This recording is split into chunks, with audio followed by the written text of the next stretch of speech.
कौन हो तुम? चैप्टर 36। चलिए शुरू करते हैं। अरमान गुस्से से खुद में ही बड़बड़ाता है, आखिर ये लुटेरी यहाँ कैसे आ गई? मैं इसे छोड़ूंगा नहीं। मुझे 2 लाख का चूना लगाया था ना, मैं तो ऐसे ही इसे जाने दूंगा नहीं। एक एक पैसे का हिसाब लेकर ही रहूंगा। ये बोल अरमान गुस्से से माया के पीछे आ रही लिली की ओर बढ़ जाता है। वही माया अपनी नजरें पूरे हॉल में इधर से उधर घुमाती है तो उसे आयुष्मान नजर आता है, जो कि अकेले खड़ा था, लेकिन उसके चेहरे को देख ऐसा लग रहा था जैसे वो अभी गुस्से में है। इसीलिए माया उसके पास जाने से बेहतर अब पार्टी में कनिका को ढूंढने लगती है, क्योंकि उसे याद था कि कनिका ने उसे क्या कहा था कि उसे पूरी पार्टी में उसके साथ ही रहना है। इसीलिए माया की नज़रें हर तरफ बस कनिका को ढूंढ रही थी कि तभी उसकी नज़र अब मालती और सरस्वती जी पर जाती है, जो उसे ही देख रही थी, जिससे माया के चेहरे पर हल्की मुस्कुराहट आ जाती है। वहीं राइमा माया को देख अजीब सा मुंह बना रही थी, जिससे माया इग्नोर करते हुए खुद में ही बड़बड़ाती है। पता नहीं ये अपने आप को समझती क्या है, इसका मुंह हमेशा ही सड़ा हुआ रहता है। कब इस चुड़ैल से पीछा छूटेगा और सुकून मिल पाएगा? वहीं कुछ ही दूरी पर कनिका और मिलन जी और विराम, ये तीनों ही अपना ग्रुप बनाकर अलग ही चेयर पर टीम बनाकर बैठे थे। माया का वेट कर रहे थे, जिसे पता नहीं कहाँ थी और उसका कोई अता पता नहीं था। लेकिन उन्हें क्या पता कि माया ऑलरेडी पार्टी में आ चुकी है। माया जैसे ही उन सभी को देखती है तो उसके चेहरे पर बड़ी सी मुस्कुराहट आ जाती है और वो जल्दी से जाकर उनके पास चली जाती है। एकदम से कनिका के बगल वाली सीट खींचकर उसके बगल में बैठ जाती है। वहीं जब कनिका ऐसे किसी अनजान लड़की को अपने बगल में आकर बैठता देखती है तो एकदम से थोड़ा गुस्सा होते हुए कुछ बोलने वाली थी, लेकिन जब वो उसकी खूबसूरती देखती है तो मानो एक पल के लिए खुद ही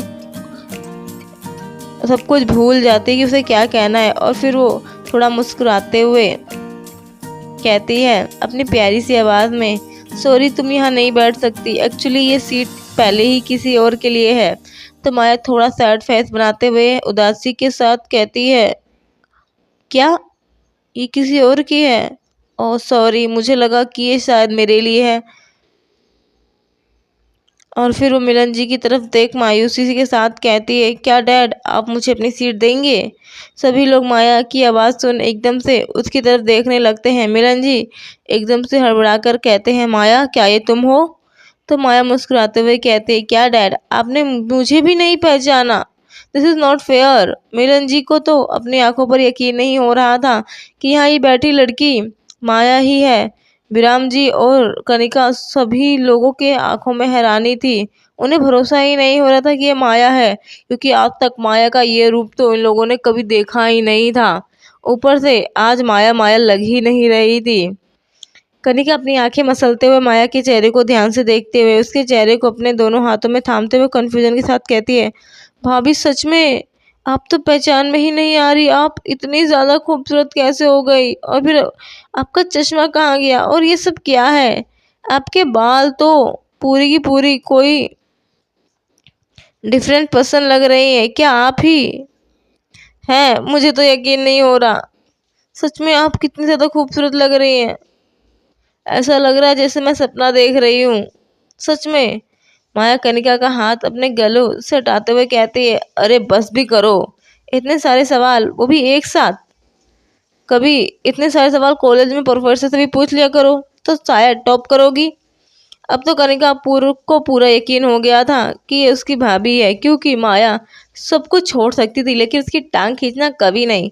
कनिका मुंह बनाते हुए कहती है, भाभी अब बस भी करो, यहाँ पर तो कम से कम मेरी टांग मत खींचो, आखिर पार्टी में है हम लोग। और फिर कनिका माया के बालों को छूते हुए कहती, वैसे ये चमत्कार कैसे हुए? आपके बाल तो बहुत ज़्यादा सिल्की हैं। तो माया अपने सर पर हाथ रखते हुए कहते, ये सब उस लिली का कमाल है, या फिर ये कहूँ कि खुद ही वो एक नंबर की बवाल है। और फिर वो अपने पीछे देखने लगती है, लेकिन लिली उसे कहीं भी नजर नहीं आती। तो माया खुद में ही कहती है, आखिर ये लड़की अब कहाँ चली गई? अभी तो यही थी। कनिका माया के मुंह से किसी लड़की का नाम सुन कहती है, लिली ये कौन है? तो माया कहती, कोई नहीं, बस मेरी एक स्टूडेंट है, वो भी मेरे साथ पार्टी में आई थी और ये सब उसी का कारनामा है। पता नहीं कहाँ गायब हो गई इतनी थोड़ी सी देर में। तो मिलन जी उस साइड देखते हुए कहते हैं, चिंता मत करो, यहीं कहीं होगी पार्टी में। वैसे भी इतनी देर से तुम कहाँ थी? तुम्हें पता है हम तुम्हारा कितने देर से वेट कर रहे थे। तो माया शुरू से लेके अंत तक की सारी कहानी सबको बताती है कि किस तरह वो मॉल गई और क्या क्या उसने सामान खरीदा और इस चक्कर में ये सब हो गया और वो इतना लेट आई। सभी लोग उसकी कहानी सुनकर शॉक थे कि आखिर कोई अनजान लड़की किसी के लिए इतना सब कुछ कैसे कर सकती है। उन्हें तो यकीन नहीं हो रहा था। इसीलिए अब सभी लोग लिली से मिलने के लिए कुछ ज़्यादा ही एक्साइटेड लग रहे थे कि आखिर ये लड़की है कौन। वहीं दूसरी तरफ लिली तो पार्टी में जैसे ही एंटर करती है उसकी नज़र ले देकर एक ही जगह को ढूंढ रही थी और वो था ड्रिंक काउंटर। और जैसे ही ड्रिंक काउंटर उसे नज़र आता है तो वो माया को छोड़ गायब हो जाती है, क्योंकि पार्टी में तो यहाँ वो इसी चीज़ के लिए आई थी। आते ही वो वेटर को स्पेशल ड्रिंक का ऑर्डर दे देती है, जिसका नाम सुनकर वेटर खुद कंफ्यूज था कि भला ये कैसा नाम है। और बारटेंडर खुद ही भी कंफ्यूज था, क्योंकि उसने आज तक इतनी अजीबोगरीब ड्रिंक का नाम कभी नहीं सुना था। तो लिली उसके सर पर हल्की से चपेट लगाते हुए कहती है, आखिर तुम कैसे बारटेंडर हो और तुम्हें किसने बना दिया? हटो, मैं तुम्हें बताती हूँ कि कैसे ये स्पेशल ड्रिंक बनाई जाती है। और फिर वह सारी चीज़ें एक एक कर देखने लगती है और हर एक बोतल को उठा उठा के उसको स्मेल करती है।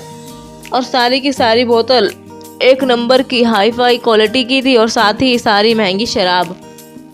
कुछ ही देर में वो ड्रिंक बनाकर तैयार करती। वही बारटेंडर बड़े ही ध्यान से लिली के हर एक मूवमेंट को देख रहा था और वो मन ही मन कह रहा था, ये लड़की को ड्रिंक के बारे में इतनी नॉलेज, क्या ये कोई इसकी मास्टर है जो इसे हर एक चीज़ के बारे में इतनी बारीकी से पता है। लेकिन उसे थोड़ी घबराहट भी हो रही थी कि पता नहीं ये ड्रिंक कैसी होगी। और जब वो बारटेंडर उस ड्रिंक को पीता है तो मानो उसकी आंखें सफ़ेद पड़ जाती है। उसे यकीन नहीं हो रहा था, क्योंकि उसने आज तक इतना लाजवाब ड्रिंक कभी नहीं पिया था, बिल्कुल जन्नत। और फिर वो बारटेंडर जल्दी से बिल्कुल उसी तरीके से जिस तरह लिली बना रही थी, उसने उसी तरीके से एक ड्रिंक बनाकर तैयार कर दी और लिली की तरफ बढ़ाते हुए अपनी ड्रिंक बड़ी ही उम्मीद भरी नज़रों से लिली की तरफ देखकर कहता है, मैम प्लीज़ ट्राई कीजिए, कैसी बनी है। वहीं लिली जैसे ही ड्रिंक का सिप लेने के लिए अपने हाथ में गिलास को उठाती है और अपने होठों पे लगाती है कि तभी एकदम से उसका हाथ कोई पकड़ लेता है और एकदम से उसकी ड्रिंक उछलकर सामने वाले बंदे के चेहरे पर जा गिरती है।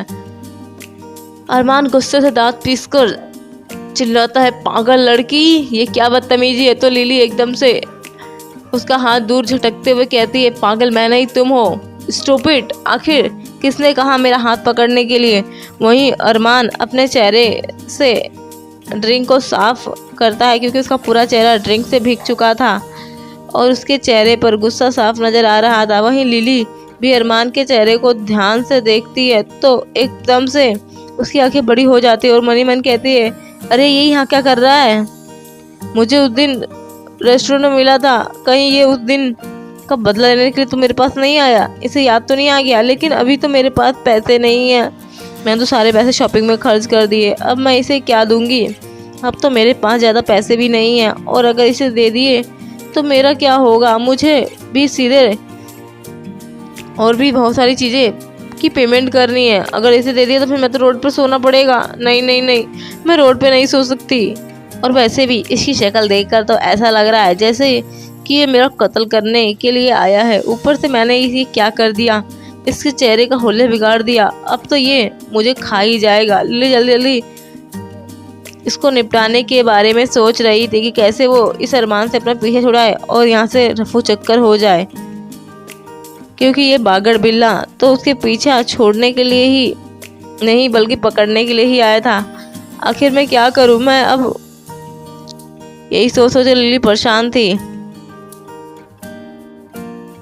वहीं अरमान गुस्से से दांत पीस कर चिल्लाता है, आखिर तुम आज मेरे हाथ लग ही गई, जल्दी से मेरे पैसे निकालो और जो तुमने मेरा चेहरे का नक्शा बिगाड़ा है और ये मेरा जो इतना एक्सपेंसिव सूट खराब किया, इसके पैसे भी अभी के अभी निकालो।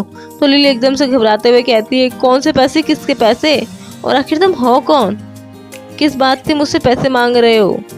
लिली ने बिल्कुल साफ सीधा भोली बनते हुए कहा, जैसे वो अरमान को जानती भी ना हो और उसे पहली बार देख रही हो, जबकि वो तो उसे पहले भी 2 बार मिल चुकी थी, एक बार बार में और एक बार रेस्टोरेंट में, और दोनों बार ही उसने उसकी लंका लगा दी थी।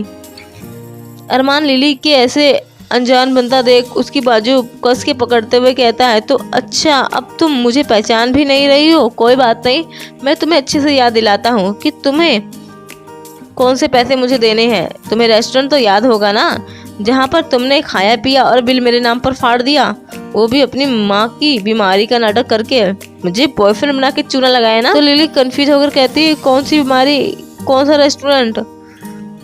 अब तो अरमान का गुस्सा बहुत ज़्यादा बढ़ रहा था। वो गुस्से से दांत पीस लेता है और मन ही मन कहता है, ये लड़की भी ना कितनी चालाक है। उस दिन तो अपनी माँ की बीमारी का नाटक करके कह रही थी उसको इतनी बड़ी बीमारी है, अब वो कुछ टाइम की मेहमान है, अभी तक इसे याद नहीं आया। और फिर वो चिल्लाते हुए कहता है, तुम्हें कुछ भी याद नहीं, या फिर तुम्हारे इस छोटे से दिमाग में कुछ और ही खिचड़ी बन रही है। ये बोलते हुए अरमान उसके दिमाग पर, उसके सर पर उंगली से टैप करता है। लिली अब खुद में ही घबराते हुए कहती है, इस इडियट को अभी भी रेस्टोरेंट वाला किस्सा याद है। मुझे तो लगा बार वाले रेस्टोरेंट की भी भूल चुका होगा, लेकिन अभी भी इसे याद है। ये तो मेरे को खाने ही आया है और ये मुझे पैसे मांग रहा है, बिना लेने तो जाएगा नहीं। आखिर मैं कैसे बचूं इससे। लिली घबरा रही थी कि तभी लिली के दिमाग में कुछ खुराफाती आता है और उसके चेहरे पर एक तिरछी मुस्कुराहट आ जाती है और वह अपनी आंखें छोटी कर अरमान के हाथ को अपने बाजू से दूर झटकते हुए कहती है, ओ मिस्टर, तुम्हें एक बार फिर से कह दिया, समझ नहीं आ रहा क्या? मैं तुम्हें नहीं जानती, और कौन सा रेस्टोरेंट, कौन सी माँ और कौन सी बीमारी। तुम जैसे लड़के को बहुत अच्छी तरह से जानती हूँ। ये मैटर बहुत पुराना हो चुका है लड़कियों को फंसाने का, क्योंकि मैं तुम्हारे जैसे सो कॉल्ड स्टूपिड लड़कों के झांसे में नहीं आती। तो जाकर कुछ नया ट्राई करो, क्योंकि तुम्हारी एक्टिंग सच में बहुत ज़्यादा घटिया है, और साथ ही तुम एक नंबर के यूजलेस भी हो। तो प्लीज़ मेरे सामने से हटो, मुझे जाने दो। लिली तो उस पर ही उल्टा चढ़ रही थी, जिससे अरमान भी थोड़ा घबराते हुए खुद में ही बुदबुदाता है, ये लड़की तो बहुत ज़्यादा चालाक है, उल्टा मेरे ऊपर ही चढ़ रही है। लेकिन मैं भी इसे छोड़ूंगा नहीं, मैं इसे अपने एक पैसे की वसूली तो करके रहूंगा। आखिर इसकी हिम्मत कैसे हुई मुझे हेकड़ी दिखाने की, पर मैं भी आसानी से जाने नहीं देने वाला। इसे तो सारा बिल चुकाना ही पड़ेगा। खाया पिया कुछ नहीं, प्लेट थोड़ा बारह आना, उल्टा मुझे फंसा कर यहाँ मजे से पार्टी में एंजॉय कर रही है। आखिर मैं इतना अच्छा भी नहीं हूँ कि। तभी लिली एकदम से कहती है, एक मिनट, शायद तुम्हें गलतफहमी हो रही है। जिस लड़की को तुम ढूंढ रहे हो वो लड़की मैं नहीं, कोई और है। ये बोलते हुए लिली का चेहरा ऐसा था जैसे मानो वो सच बोल रही हो। और इसी के साथ ही चैप्टर यहीं खत्म होता है। आखिर अब लिली के दिमाग में क्या चल रहा है, और क्या लिली के झूठ पर अरमान भरोसा कर लेगा और जाने देगा उसे? जानेंगे जल्द ही। मिलते हैं नेक्स्ट एपिसोड में। Thanks for watching.